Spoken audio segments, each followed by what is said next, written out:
Happy NFL Draft Week to those who celebrate, and we all celebrate because it's the best week of the year. It is nothing but all the tearing down that happened, the nitpicking, all of that. It's over. I'm done with it. We're done with all of this, the arm size arguments. I'm here to celebrate this class of guys who've worked their asses off to get to the NFL. We're giving them a warm hug, and we are kicking it off here on the Up and Adam show with FanDuel, with Heisman winner, national champion, and projected #1 overall. Can we get rid of that projected? Raiders fans, are you excited? Want to learn more about Fernando Mendoza? He is here right now. I will also chat with a legend, Mel Kiper Jr. Are there some fun little storylines, some twists and turns? What's going on heating up in this draft? And we also have Georgia tackle and first-round hopeful Monroe Freeling, who is a whopping 6'7", ran like a 4'9" something at like 310 pounds. He is here as well. And, oh, who told you about Dexter Lawrence coming to the Bengals?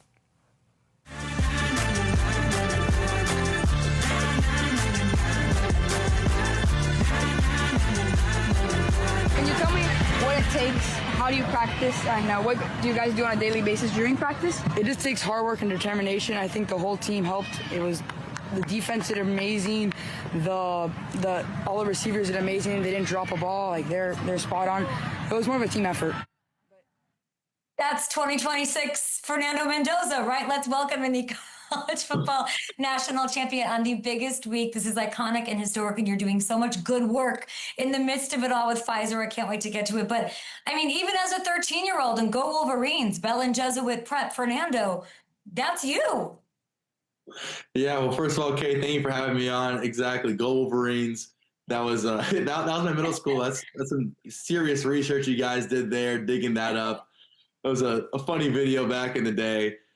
But what an experience. And I mean, I think the great thing about that video is it shows everyone that was my true authentic self. Yes. That, especially the post-game interviews, I get a little excited, especially after the Ohio State one. I'm kind of screaming into the mic, thanking everybody, but that's me. And I would just try to be very grateful and humble. Yeah, you are so poised, even as a 13-year-old. What would that 13-year-old make sure that he had at his draft party at home in 2026? What food, what thing, like what would that 13-year-old want? Well, that 13-year-old will make sure he's spending it with his family, which is what I'm doing in Miami. That 13-year-old will probably make sure there's some donuts there, which I'm never going to have some donuts there because I do love donuts. It's my guilty pleasure. However, with the NFL diet and restriction, I don't know how much longer I can eat those for. That's fair. Now we've got, Fernando Sr. and Elsa, and your younger brothers will be there. It's such a huge week. Congratulations. You made it. It's a big celebration, I think, leading up to what will be that sort of milestone moment to change your life. Have your feelings evolved in this past couple of months as we approach? Like, what has it been like emotionally for you? It's been a whirlwind. It's been crazy since we last talked in the Super Bowl weekend or week. There's been a lot going on, whether it's different pro day, combine, interviews. It's been a long process, but it's been great to have been able to be quizzed by other teams, been poked and prodded, and so other teams can really peel back the layers and see who the true me is and who the true Fernando Mendoza is. And it's been a great experience. I talked to Roman Hemby, and he goes, let me tell you who true Fernando Mendoza is, because these pictures hit the ESQUIRE photos. I saw the reactions from everybody, right? Everybody had an opinion on them. Some people were like, I'm surprised he did this. I would like you're smiling now already. Roman goes, no, that's Fernando Mendoza. When those pictures hit your inbox to take a look at, what was your reaction? Oh, stop. Yeah. So my mom, oh wow, these pictures are very flattering. They're not very flattering. Those, wow. Yes, they are. They're great. No, it's great. It's great. I appreciate it. But I would say that my mom wanted me to do it. My mom actually, she was a model beforehand, and she wanted me on the cover of the magazine. When I got the opportunity to be on the cover, it's something that, first of all, I would never let anything marketing get in the way of my process. And so with that, I was able to do that Sunday afternoon, which is my off time. And it was a great opportunity rather than sitting on the couch, for 3 hours, or it was actually like 4 hours. But I was like, wow, why not just have a great opportunity to have a memory for a lifetime? And it was a great opportunity. I can't thank ESQUIRE enough. It was great shooting with them, as well as Sports Illustrated. and look forward to showing my kids those, and it should be fun. How nervous were you? I heard you reached out to a few people to ask them their advice. Yeah. Rhymes with I reached out to Nate Schmerlison, a friend of mine. Yeah, I reached out to Nate Burleson. I was able to meet him during the pre-draft process, and I asked him, hey, like, should I do this? I don't want this to create a distraction. I don't want my future teammates to get the wrong idea about me. He said they won't, as long as you're true to your authentic self and you're decently conservative. So at that point, I stuck to those guidelines, and with his stamp of approval as a former NFL star, I was like, let's go. And he is authentically him. He definitely has a good time, which seems like you did. Roman Hemby told me that it took you 20 times to do your media photos because you couldn't take one without smiling. Is that true? That is probably also true, yeah. I don't remember the exact media photos, but Roman's just so photogenic that he took us in one. I don't have that luxury. Well, I was thinking I couldn't find a photo. I did my research. Fernando, I can't find a photo. Right there. You're always smiling. My question is, what am I supposed to know about you, Fernando, as you enter the league, whatever team you might go to, where you're so affable and all about, I think, uplifting others, and you're so smiling, and then you turn around and I'm watching you truck a linebacker, and a guy who I'm told by Mike Sturdivant wants to take his red shirt off at practice so you can get hit. How am I supposed to understand these two parts of you and how they work together and when it switches? I mean, kudos. You've talked to a lot of amazing teammates and people I've had on the show. That's great kudos to your team of having a lot of great people on for interviews. But there's a double side. I would say I'm a very happy, energetic, and optimistic person, especially off the field. But when I'm on the field, I know there's a job to be done. I want to execute at a high level, and I never want to let my teammates down. So any way possible that I can best serve my teammates, I'm going to do that. Whether it's taking my red shirt off, whether it's trucking a linebacker, whether it's checking to a run play, whatever it is, I'll do. You said that the ESQUIRE shoot, you didn't want it to get into your process. I'm trying to think of what that even means. You're not quite in the league yet. But I didn't want it to replace a lifting day or a throwing day. So I want to make sure that was on an off day but also don't want any future teammates to get the wrong idea about me because I'm solely focused on football. It was a great opportunity and it fit into my schedule. And it was a great opportunity that I'll have that covered for the rest of my life. Brian Griese, I want to get into that because that's been part of your process. Okay, reportedly, I love him. You're already picking up the West Coast offense, which is amazing, and I love that. From when I met you at Super Bowl that week to now, how much growth, how much more comfortable are you in the West Coast offense? Yeah, I think that'll be tested when it's in rookie minicamp to whatever offense I go to, or in OTAs, but I think it was very important that I reached out to Brian Griese because all the pro day was great. I wanted that to be for my guys, to make sure those guys got as many throws as possible, wherever they wanted to showcase. Because my goal is to be the best quarterback come September. And with Brian, I was able to work a lot of under center and a lot of concepts that I'll be running every offense, whether it's a West Coast offense or not. So day one, I'm comfortable going under center, staying a cadence, calling the play in the huddle, and those learning curves that might take the first week or week and a half for rookie quarterbacks, to try to eliminate that so I can be best fitted to the system I'm in. You're a big LinkedIn guy. And the under center conversation's been big. Your strengths on LinkedIn are Microsoft Excel, which I suck at, commercial real estate, what? Research and accounting. When is the right time to put taking snaps under center onto your LinkedIn skills list? I thought I was good at Microsoft Excel, but there's been a whole nother wave and a whole upgrade. So I'm like an amateur at Microsoft Excel. I definitely got to take that out. But the other ones, I did actually did 2 commercial real estate internships. So those are great experience back in California, Berkeley. I definitely need to update my LinkedIn, and hopefully can update my LinkedIn April 23rd, where I'll go from unemployed to employed. So looking forward to being back in the workforce. Where are you with being under center? Are you an amateur, like you're saying, at Excel, or how much more comfortable are you after working on it with Griese? I have a lot to improve. I mean, there's a clip right there of me under center, and I just try to be pretty. I mean, I just try to. It's a different game. However, having the under center work and trying to make the run actions look the same as the pass actions is very important in fooling the defense and for the West Coast offense. So I'm just trying to do the best I can in that sense, and just put work on it. It's gonna take a while. I'm very far from finished product. When I think of draft and what a beautiful celebration it is, and it's like I'm very grateful. It's like an honor to work it every year.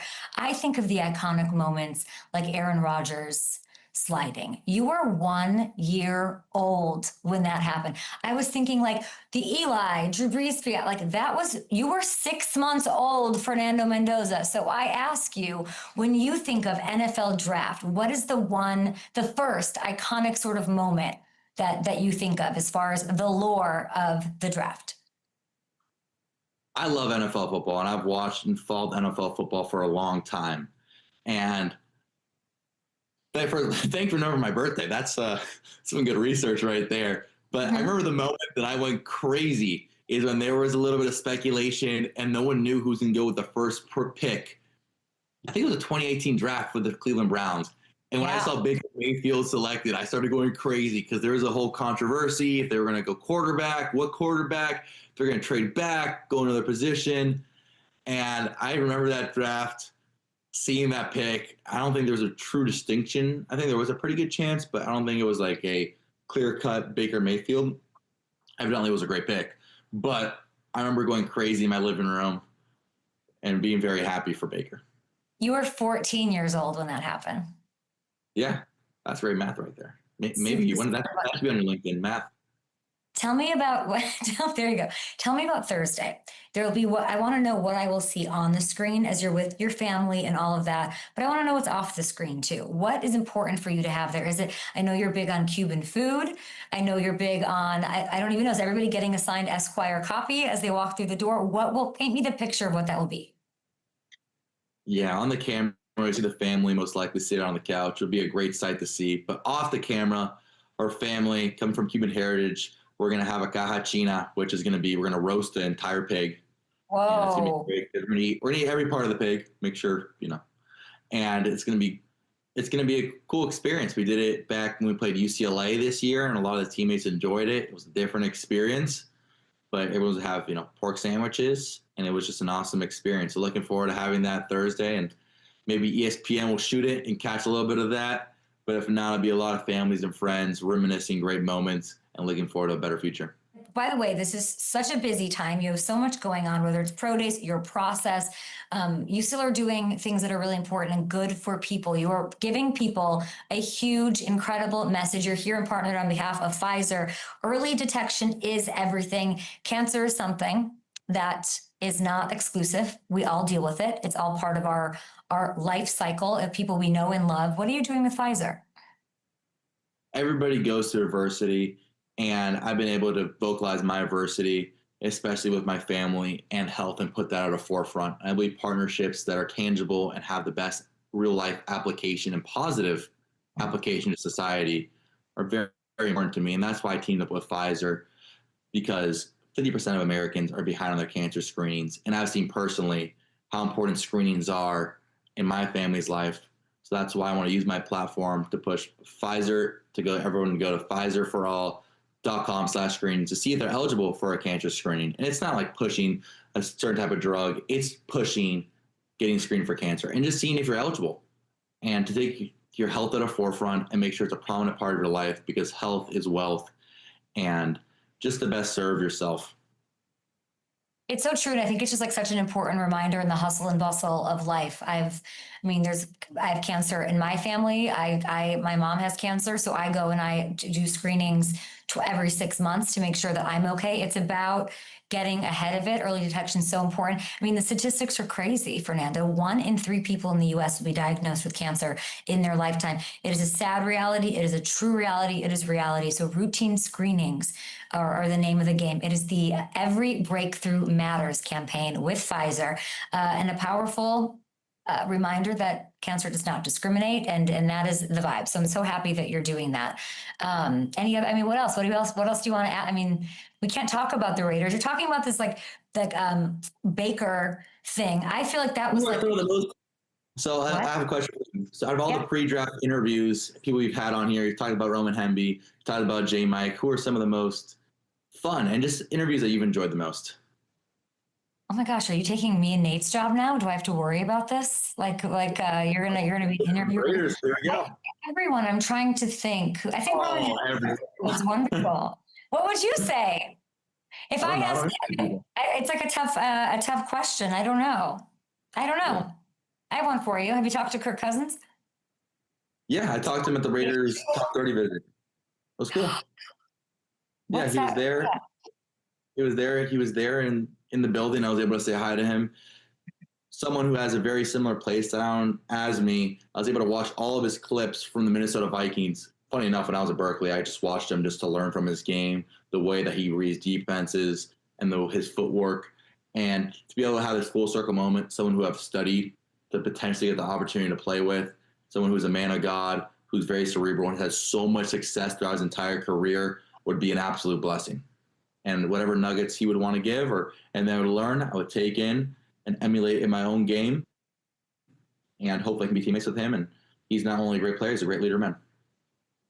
You two are genuinely one and one. I remember when I met you, you were with Jameis, and I was like, these two. You get along with everybody, and I don't know. Spytex, of course, saying the best player will win. I think you both would be great in that quarterback room from the team up and down. I'm going to say Roman Hemby, just to think. Roman Hemby was my favorite guy.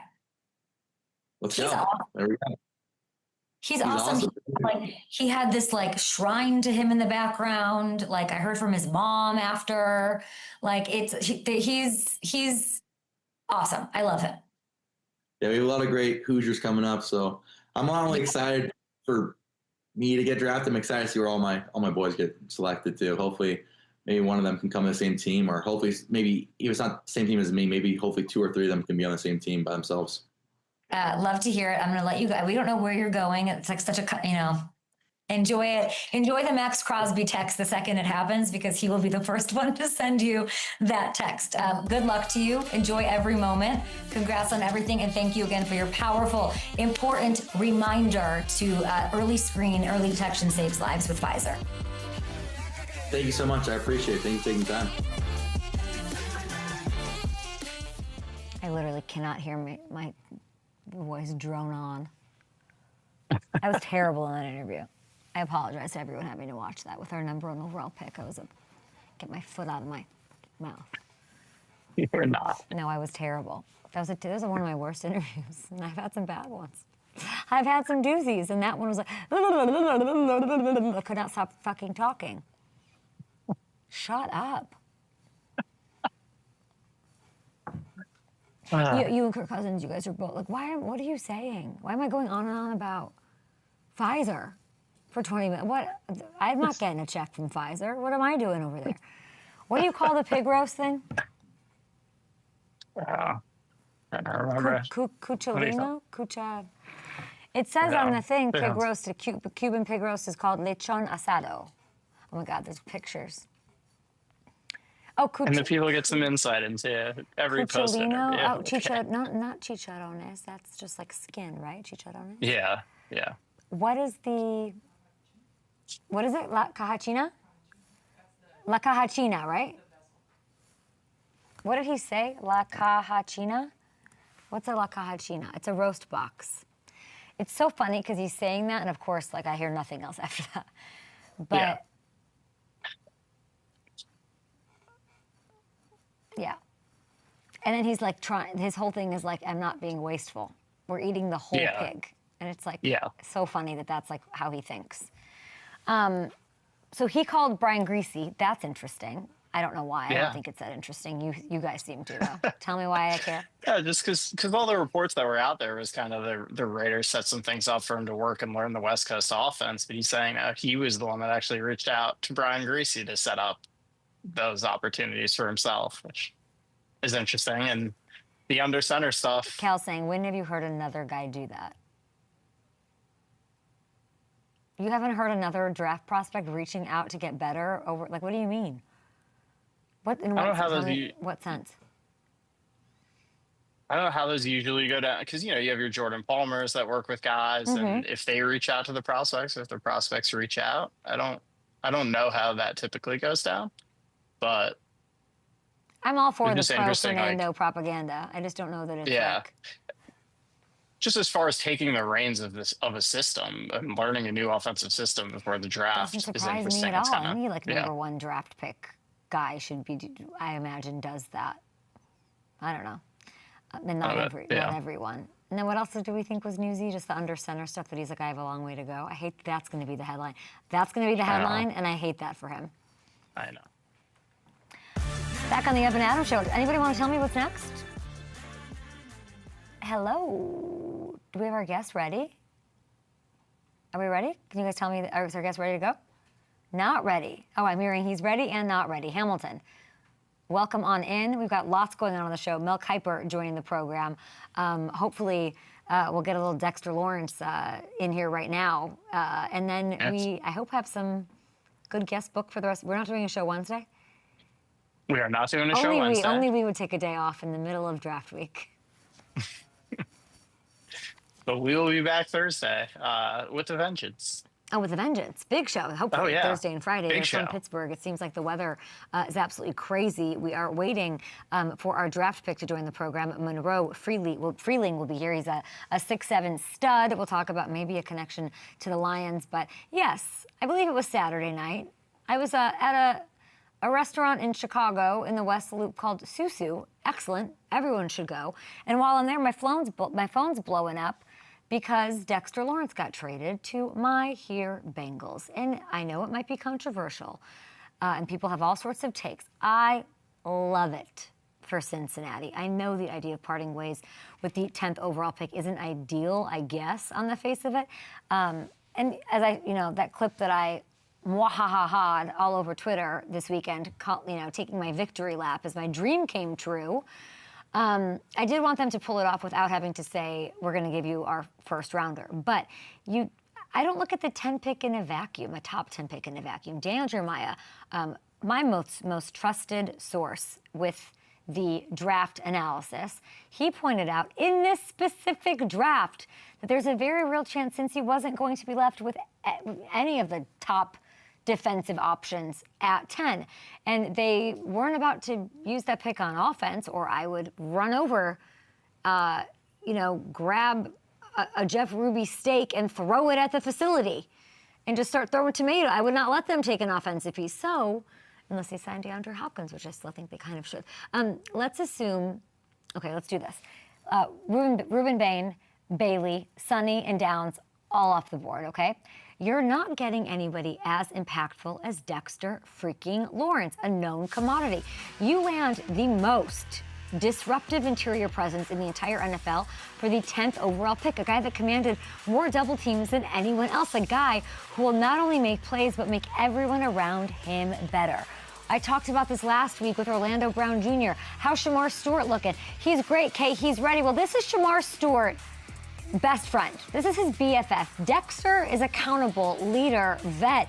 This is the kind of guy you dream of inheriting at 10. Instead of waiting for the chips to fall, they went and did this uncharacteristic, we're better than just drafting and then maybe not working out and playing the lottery. We're going to go get a known thing. There's a value in showing that you are willing to depart from what you have done in the past.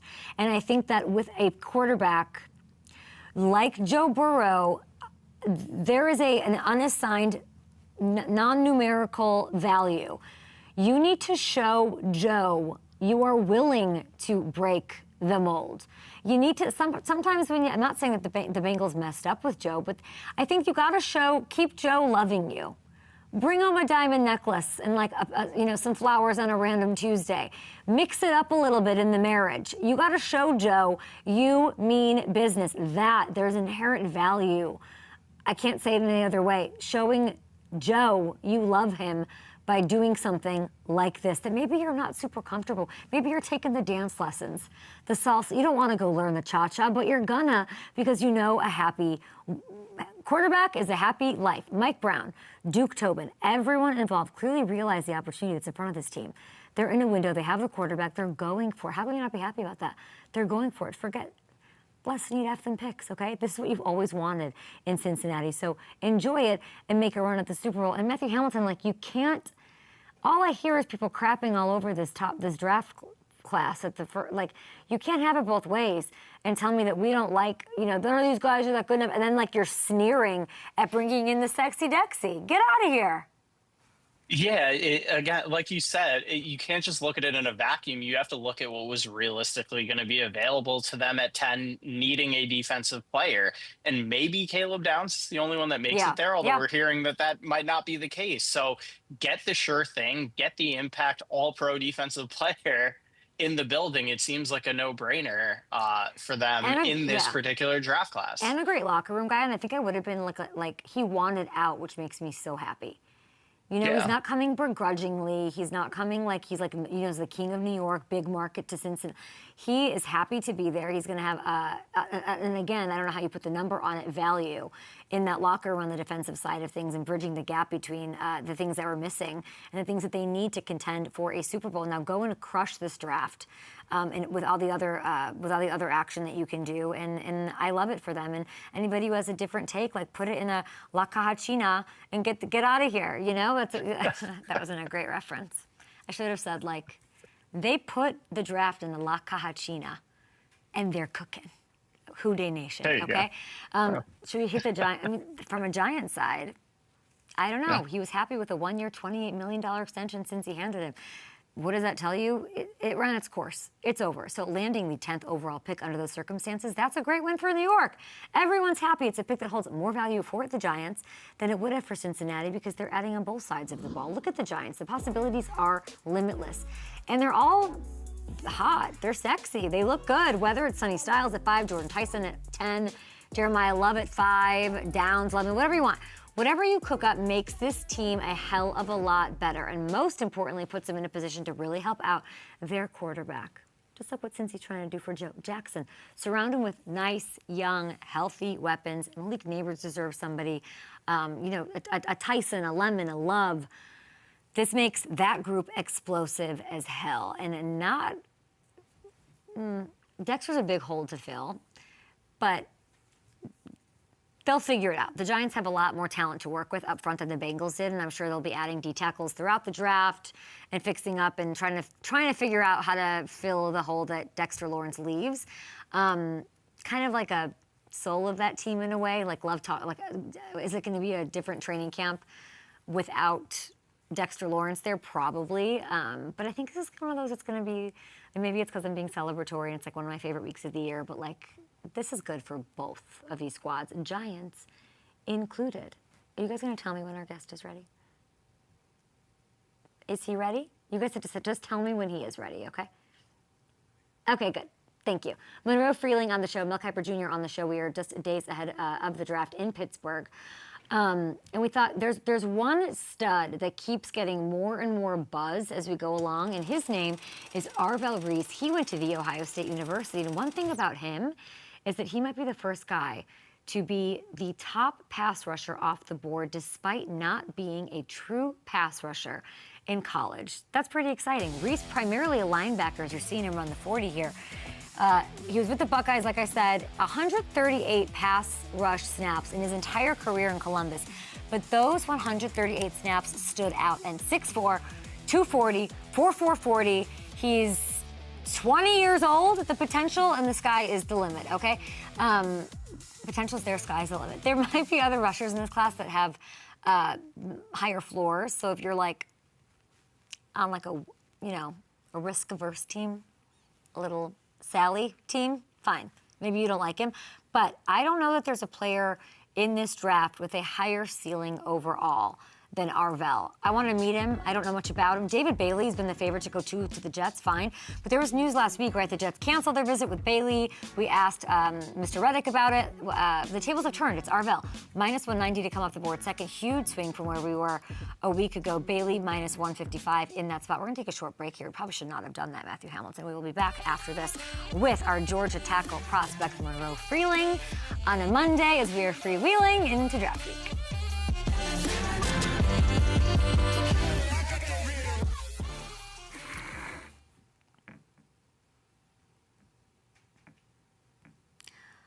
And with the #1 overall pick, the Raiders select a La Cajachina.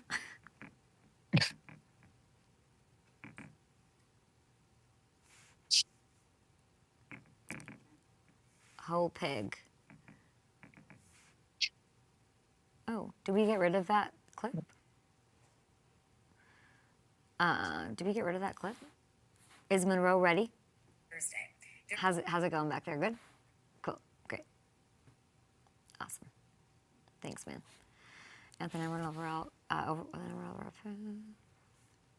The word is this morning, too, by the way, that the Giants are going to add DJ Reader post-draft to fill that spot. So the Giants are going to add DJ Reader I like post-draft. Yeah.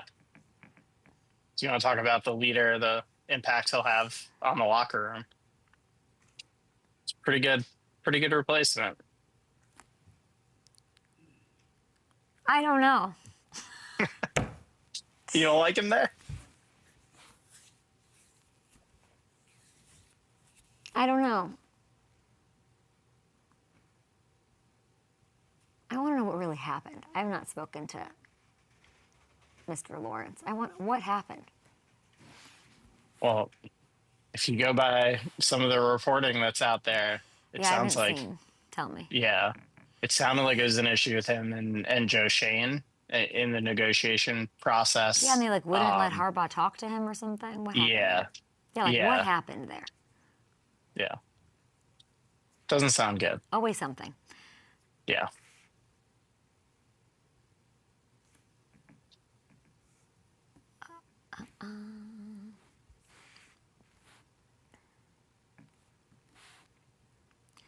Yeah, clearly, and I mean, with the way it played out, it backs all of it up. With the extension being just a 1 year, 28 million, it wasn't what some of the reports were that it was going to be. Kind of backs up that it was just he was ready to go.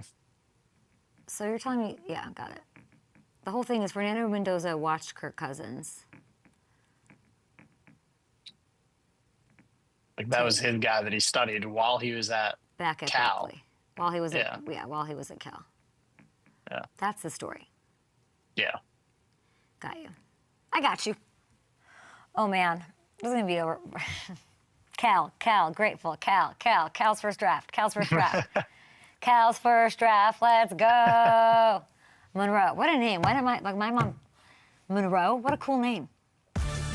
My next guest, offensive tackle out of Georgia, 6'7", 3,000 million pounds. Just unbelievable and fast and quick. Is it 3,000 million? What's the math on it? Might be 3 billion actually. Think about it. Monroe, 2025 second team All SEC selection, 2-time SEC champion. Monroe Freeling on the program. I mean, you're 6'7". Are you happy the 6'7" thing's just kind of getting it's over? Is it over? That must have sucked for you, huh? You know, I've actually started to tell people I'm 6'8" instead, just to kind of avoid the conflict. Yeah. So, it kind of depends on the audience. I would do that too. Round up. 6'8" sounds great. I mean, every guy does it on their dating profile. Everyone rounds up to 6 something. Talk me through the dynamic of these three kids. These kids aren't quite 6'8", but this is you and your brothers. Who's the troublemaker? Yeah. Who's Kevin McAllister from Home Alone? Who's who? We're missing my littlest brother in this picture. He might have, I don't know where he was in this picture, but honestly, every single one of us was a troublemaker. It just kind of depended on the time of our lives. I mean, I know that the second one right there on the far right, he was a troublemaker for a while. My oldest brother and the one in the middle, he was also we were all troublemakers at one point is what I'm trying to say. Wait, there's one missing? Yes, there's one. I have 3 brothers. And you're middle. I'm on the far left. I'm the third out of the 4. Are you the biggest? Did you outgrow all of them? Or are we talking there's a bunch of giants? I outgrew all of them, every single one. Can you tell me what that was like? Because when it's like a rite of passage, right? When you start yeah. Literally, I was at home in Chicago this weekend. My 13-year-old nephew is now taller than me. And he couldn't have been happier. And I'm like, this is those things matter, in family dynamics, What was that like when you finally took over Tristan and the rest of them? I mean, I definitely put the hammer down for sure. I think it was about time that I put the hammer down and they were done beating me up as a little kid. So yeah. It felt pretty good, actually. And so, right now it's the only time they can really get after me is when we're playing video games. But besides that, I'm kind of the one that sets the tone. What can they beat you at? I mean, right now it's golf, but not for long. Yeah. I told him okay. give me some time, and then I'll get there. He says 5 years. Tristan says 5 years, but I say less than that. Are you guys just am I gonna see like 4 crying brothers when you find out where you go? If you were to anticipate what this is going to look like as we are here, really, we're done with the nitpicking stuff. It's a celebration. Yeah. We're here. Y'all waited so long. You worked your whole life. How do you anticipate that looking this weekend? I don't really know, honestly. It's going to be a long night because from what I've heard, it's going to be a weird draft. So I'm just going to be ready for it with my family. And whenever my name does get called and whenever I get that call, it's going to be super awesome, emotional, all of the above. So I want to talk a little bit about your athleticism. You said it's one of your best qualities. You can clearly see that. Your numbers from last year, everything included. When I look at your relative athletic score and compare you to the other 1,600 plus O-linemen since 1987, you're second in this measure. What do you like? This is unbelievable. And like, obviously there's your height, there's this. What goes undervalued, do you think, with you? Because obviously it's there, the numbers are there. 0 hits allowed, 1 sack allowed, 5 pressures allowed. What do you want GMs and really now just NFL fans to know about you? Something that maybe we don't talk about enough because how big you are. I think people question my experience. I think that's one of the main things. I mean, what is it? 18 starts it was?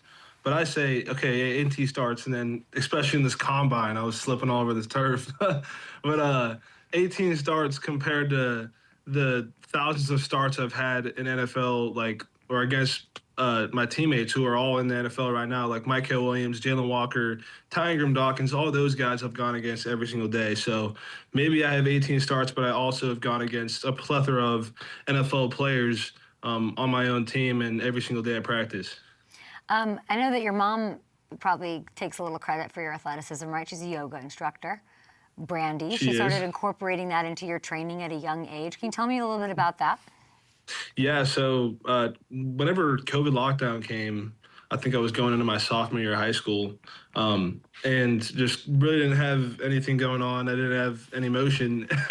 And so my mom was like, why don't we do some yoga? And so she started getting all the offensive linemen that were on my high school team together, and we just started doing yoga in our garage. I guess we're following the guidelines or whatever, but kind of from that point on, I kind of saw how it got my game better, and I got stronger, and I was flexible, and I was able to I feel like I was a better athlete. And so kind of from that point on, I've been incorporating it into my everyday practice, and kind of has led me to this point. I'd say I was definitely played a good factor or a big factor, whatever. Yeah, you're one of the few guys who will look down at Dan Campbell on the team when you get to the Lions. Right? He's only 6'4". I looked it up this morning. I was like, surely they'll be eye to eye. Have you met him? I don't think so. Because you've had some informal Lions-y things, right? That's where I'd like to. Yeah, if I was Indeed.com or Match.com of this, I would put you there because you and Penei Sewell. Yeah. Come on. I've talked to Tate a lot too, my teammate Tate Ratledge, a lot about it. I mean, she's hoping I could go there, but who knows, to be honest. It's kind of up to a single night, so we'll see what happens. I mean, they moved Penei to left tackle. Penei I just feel like, would you make Penei the happiest man in the world? Yeah. I think so. I like that. Can you tell me about other meetings, what kind of stuck out? I like the Lions. What other teams? I mean, Philly's also really interesting. I mean, I've talked to a lot of teams. I've met with a lot of teams. I've visited a couple teams. But from what I've heard from a lot of my teammates throughout this whole draft process that have gone through it already is that the teams that they really thought they were going to go to and were convinced were not the teams they went to, and actually went somewhere where they never talked to. Especially Tate, he said he only talked to them once at the combine, and he said he got drafted there. And so, I mean, I've only talked to the Lions about once. So, I I mean, there's a lot of different teams. I like it, a lot of different staffs, but it's weird how this whole process works. And I'm just trying to kind of set my mind on, like, wherever team I go to, I'm going to be happy and I'm going to be the best player I can be there. Well, you played left tackle at Georgia. There are some reports out there that some teams may view you as a right tackle on the NFL level. Thoughts on that? I'll play anywhere. I mean, I'll be a jack of all trades. You put me at right, I'll learn right. You put me at left, I'll learn left. You put me at center, I'll play center. I mean, wherever you need me to be, I'm gonna be. I'm a football player at the end of the day. I don't think, especially playing offensive line, you have to know how to play all positions just to play one. So, I mean, as for whatever team drafts me, I mean, put me at right, put me at left. I'm up for whatever. I've had experience at both, actually. I was a swing tackle my sophomore year, so I got some ample experience in game, probably like 300 snaps maybe, but that's about 4 games, so it's enough. What will you miss most about Georgia? Because it's such an exciting week, but then it's like also like, I know it's officially probably in your head emotionally over, like you've moved on, but maybe not really. Like, what will you miss most about your Just the time there? locker room. The locker room and the game days. I mean, that environment, Sanford Stadium at night, Sanford Stadium, even the day, is going to be something I'm going to miss. And every time I hear Bob O'Reilly play, I'll always think about going out there and playing in that stadium. And really, again, it's just the locker room. I think that's something that you can't ever count out. The locker room is the best part about any football team, so probably the locker room. Monroe Freeling, enjoy it. Can't wait to welcome you into the NFL. Just like enjoy every moment. Thanks for coming on the show. I will. For sure. Appreciate you. You, your brothers, your mom, everybody. Up next, Mel Kiper will be here. Big thanks to Fernando Mendoza. Monroe, nice to meet him. And we will keep it rolling, hopefully with Mel Kiper at some point.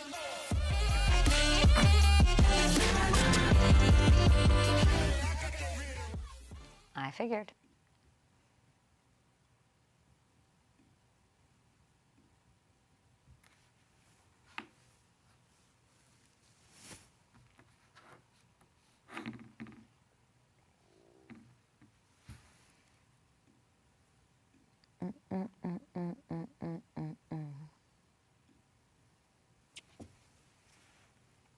We can slate. Can we slate? Thanks, guys. Yeah. Appreciate it.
Adam Show, we are headed to Pittsburgh. We'll be there live on April 23rd and 24th. That's Thursday and Friday. Of course, Thursday leading into the biggest celebration of the year as we say welcome to the NFL. Fernando Mendoza, who joined our show earlier today, as he is likely to go to the Raiders.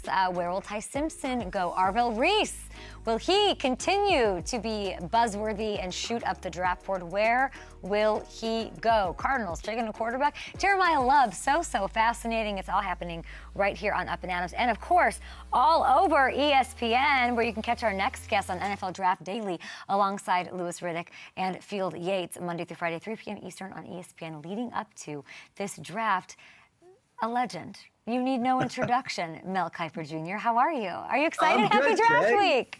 Good to be with you, Kay. Yes, we're finally here. We're finally here. We started doing the First Draft podcast in July, if you can believe it. Fielding and I and Greeny in July. And here we are with, we have one podcast left when we do our grades on Monday. So it's great to be heading to Pittsburgh soon. So it'll be fun, Kay, all the way around. A lot of uncertainty, so a lot of speculation, yeah. a lot of wild rumors and stuff. So it's going to be, I think, one for the books this year in Pittsburgh. I'd like to know what you mean by that. We had Fernando Mendoza on. We'll get to that. But we also had Monroe Freeling, and he goes, I keep hearing it's going to be a weird draft. What does he mean by that? What do you mean by that? I mean that there's only about 17 legit first-round caliber. Then everybody else is bunched together from 18 to 50. And then you have teams that say if there's a bunch there, we'll trade down.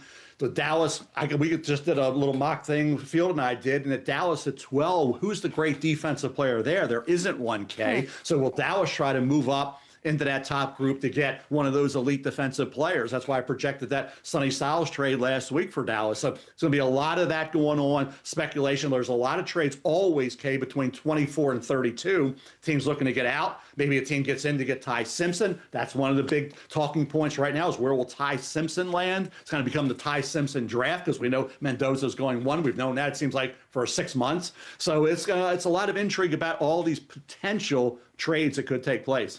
Where do you think Ty Simpson goes?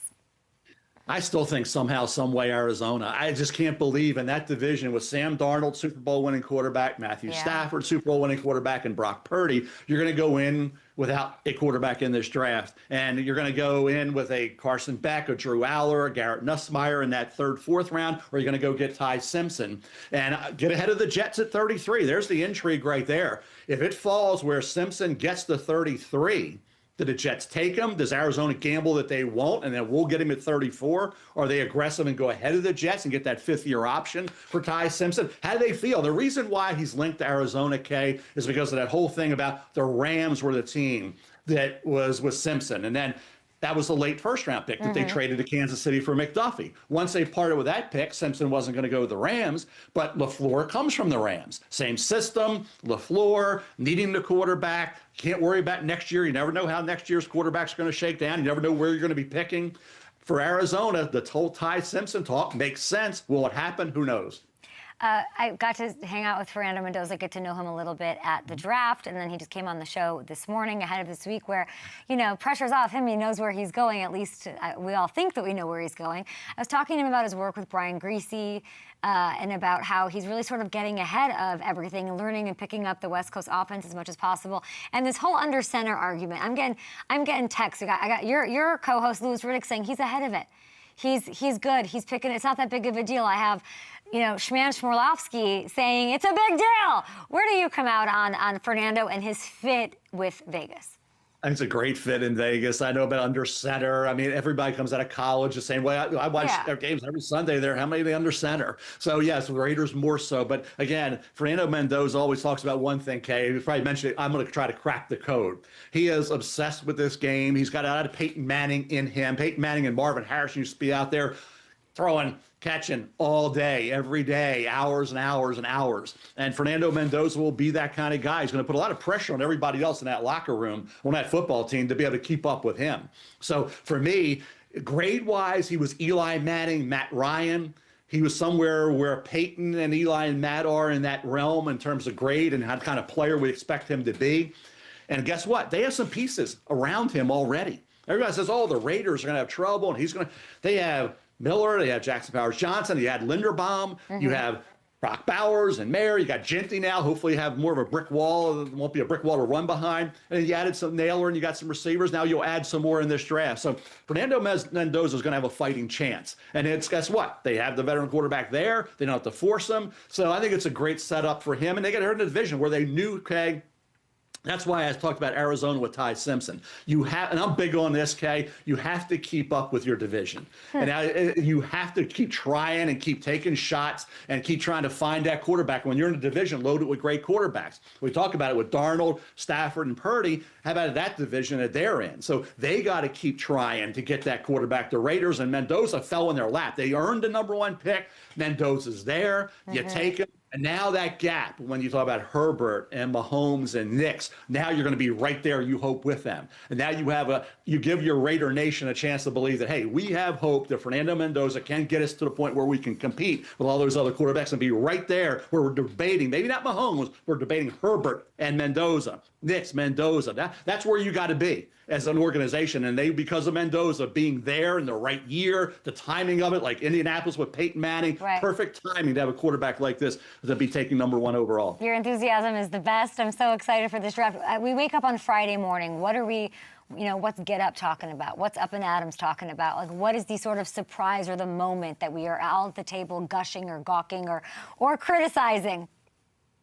I don't think it's going to be player related. I think it's going to be trade related. I really do. Okay, I think that's going to be Dallas at 12-20. How did they maneuver? Needing defense. They gave up 30 or more points in 9 games. I mean, I call them Dak and Friends. Dak and Friends is going to score points.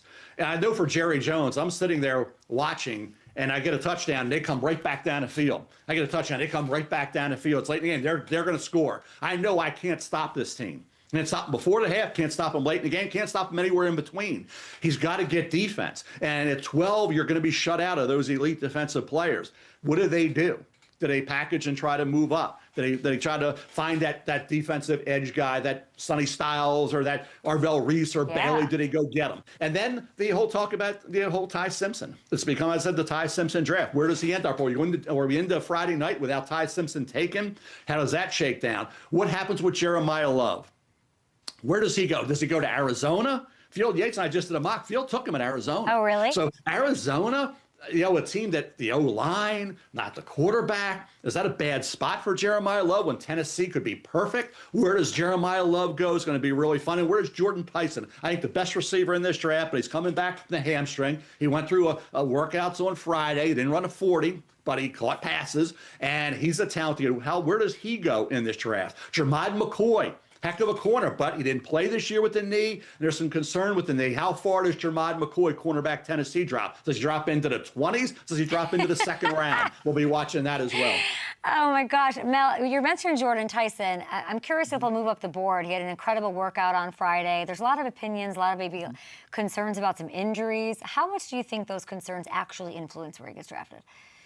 I think it influences teams that say we want somebody that comes into this process completely clean and safe. And I mentioned Venga Owane, guard from Penn State, is that guy. Certainly Blake Miller, right tackle from Clemson, is that guy. Jordan Tyson, when he was healthy, was in some games uncoverable, and he did his best in the biggest spots in the biggest games. But he did have the knee, the shoulder, and now the hamstring. The hamstring's going to be fine. He just needs rest, Kay. And he hasn't been able to rest it because he's been trying to get ready for all these things you need to do to show teams I can get out there and catch passes. I may not be able to run a 40, but I'll catch passes for you. So I've seen guys come in without any injuries and get hurt. I've seen guys that have had injuries and then never have an injury. I go back to Anthony Munoz back in the day, coming out of USC to the Bengals, had all those injury concerns, never had an injury in the NFL. Some guys didn't come in clean, and then the first practice, the first game, they're hurt. So that's what, unfortunately, Kay, football is a game of that. Tyson will be fine from the hamstring. He just needs rest. And when he gets healthy, he's going to be a great player for somebody. The fact that you were doing work on Anthony Munoz, Hall of Famer, and it shows what a legend you are. And Joe Montana, by the way, Kay. So crazy. It's so crazy. So my question, you brought up ARVELL, REESE, and I was just talking about him before you logged on because it's sort of fascinating. He does so many things well, and the game has changed. How difficult have the ARVELLs, I'll call them, made evaluating for you?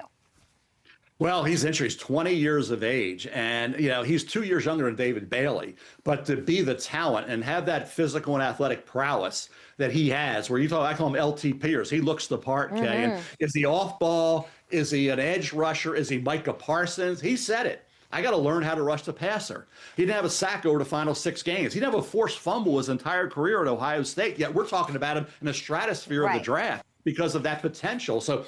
Do the Jets take him at 2? Does Arizona take him at 3? Does he get to 4? What happens with ARVELL REESE? But again, you have the fallback of off ball if he can't become the great pass rusher. So you have a lot of versatility. What's your process? Because if you don't have the experience in the pass rushing snaps, like when you're doing your work on an ARVELL or a Sonny, like what's the process now? Go back to he had sacks early. He had that sack where he hesitated off ball, then he attacked Arch Manning, and he was there in a blink. So off ball, you got some. First year as a starter, Kay, was this year. Yeah, and Sonny Styles had 13 more tackles. They were both great players, but you saw he could be a heck of an off-ball linebacker. And then you saw these quarterbacks that can run. He can chase down them all like a cat. So he's got all that. Edge, he's got to learn. He's got to learn how to rush the passer. And technique, bend, all that, he's got to learn. Can he do it? Can he become Micah Parsons? We don't know that. But he can be a heck of an off-ball linebacker, a great off-ball linebacker, if that's the fallback plan, that he doesn't become that elite edge rusher. Last one for you. There's this Andrew Berry saying that the Browns are open to taking a quarterback. You have a lot of, what do you call it, like affection, reverence, respect? Belief. Thank you. Yeah. You have a lot of belief in Shedeur. What are your thoughts on that?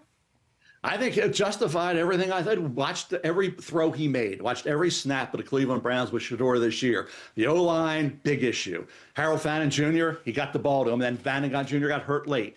The center, he was third center. He had receivers drop balls in the Bear game, in the cold, in the wind. He put the ball on Judy, went off his shoulder pad into the hands of a defensive back. Should have been a touchdown pass, was an interception. He had balls where his arm hit, picked off. He made throws. He competed, showed mobility. He showed athleticism. He showed leadership. He showed accuracy to all levels. Would it be a mistake? If he wasn't a 5th round pick, you said he played like a first. When he was on the field with Cam Ward, he looked like they belonged together. So I think he's the right guy. Would it be a mistake to draft Ty Simpson? I wouldn't worry about any young quarterbacks in this draft. I would not. I understand the Monken Simpson because of the father, Ty's dad had that prior relationship. I get all that, okay, but I know Monken likes Shedeur Sanders. He made some really positive comments about Shedeur. I got Deshaun Watson's the wild card. Can Deshaun Watson can recreate that greatness you saw back? He was great in Houston, and he carried that team. Can he do it? If he can't, you got Shedeur. And I believe in Shedeur strongly. And I didn't see any evidence, and I'm going to have to say this because I like Shedeur coming in. I love Shedeur coming in. Watch those games. I really believe a lot of people look at that QBR. I got a name for it, but I'm not going to say it. Okay. Kim said never use the name that I use. My wife said never use it. I got a QBR name, never saying it. Say it. Kim, no, can't do it. Okay. And they say it on draft day on day 3 if it gets crazy late. And it got me too many orange crushes on day 3. Hey, I might say it on day 3. I'm going to come find you in Pittsburgh because I want to know what it is. Okay, I will tell you, Kay. Pride, and I'll let you decide. Kim told me don't use it. I'll say it for you, and you can tell me if I can use it. I'm going to find you in Pittsburgh. You'll be the judge, jury for me. Our show's over. I'm so appreciative of you coming on. I'm going to find you in Pittsburgh. Thank you for everything that you do, and we'll see where Jeremiah and Ty and belief, capital B belief for Mel Kiper with Shedeur Sanders. I don't disagree. Bye, Mel. See you in Pittsburgh. Thanks, Kay. Bye. See you in Pittsburgh. Travel safe. Take care.